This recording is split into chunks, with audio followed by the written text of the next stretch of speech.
Day 134 of 365 days of meditation. Um, Slept in a little bit today, mostly just feeling really tired. I think I got up around 6:30. Um, I meditated for about 40 minutes before going out to get some exercise. Um, yeah, I still felt tired even though I'd got a lot of sleep. I think I had a bit of a deficit from the night before, and so I just needed a bit extra. So the meditation itself was pretty relaxing. I mean, I said this before, a 40-minute practice feels kind of short now, just because I've done some longer meditations, and yeah, 40 minutes just seems short. Um, but yeah, the practice itself was pretty uneventful, just relaxing, as I said. Spent some time listening to an audiobook that I started a while back but just hadn't finished, which was The Anatomy of Anxiety by Dr. Ellen Vora. Yeah, really interesting book. The chapter today was talking about meditation and its effect on mental health, and not a lot in there that I hadn't sort of already noticed, just, or understood. The idea that meditation is not about not having a thought or, experiencing some blissed state, although you can experience those states. It's more about just the practice of being still and, training your mind to be in the present moment as much as possible, observing your thoughts without engaging with them. And, she did mention how that practice eventually spills over in your daily life, which I've already noticed. You become more present, less in your own head. And anxiety for me, and depression in the past, and OCD was all about just being stuck in my own head on thought loops, which led to, negative emotional states or unpleasant emotional states. So, yeah, not a lot new there.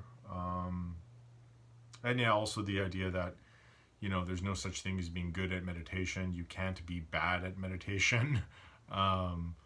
Meditation is about just sitting in stillness, and it's not about not having thoughts, because that's just not how the brain functions. There's always going to be thoughts. But yeah, as I said, it's about not engaging with them or getting emotionally worked up. And it's about not getting lost in your head and in your thoughts about the past or, the future. It's about just sort of being in the present as much as possible. My experience is that, there's glimpses of that in meditation, but unless I get in a really long meditation, and I'm doing it regularly, yeah, for the most part, there's a lot of chatter still. And it's about observing that chatter and being okay with it. Not labeling emotions as good or bad, being able to sit with any emotion and not trying to suppress it or ignore it or avoid it, just being with it, as that's really the only way to get through it. And if you try and suppress it, it'll just come back, with more vim and vigor. So, yeah, that's it. Not a lot to talk about today, I guess. So I'm going to wrap it up. In closing, if you're struggling at all with your mental health, I suggest you read the book that I was suggesting there, or listen to it. Again, Anatomy of Anxiety by Dr. Ellen Vora. She is a psychiatrist. She's a very interesting woman, and a very interesting mental health specialist. So I would say, yeah, in addition to that, don't suffer in silence. Don't try to go it alone. Talk to somebody.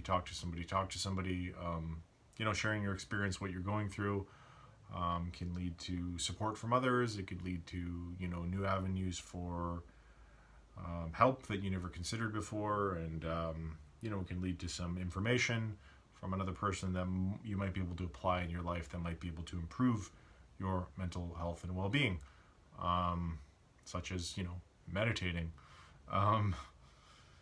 Or any number of the things that are mentioned in the book. But yeah, I'll link to the book as well in the description. But yeah, as I was saying, if you're struggling at all with your mental health, talk to somebody, talk to somebody, talk to somebody. Don't suffer in silence, and help end the stigma around mental health.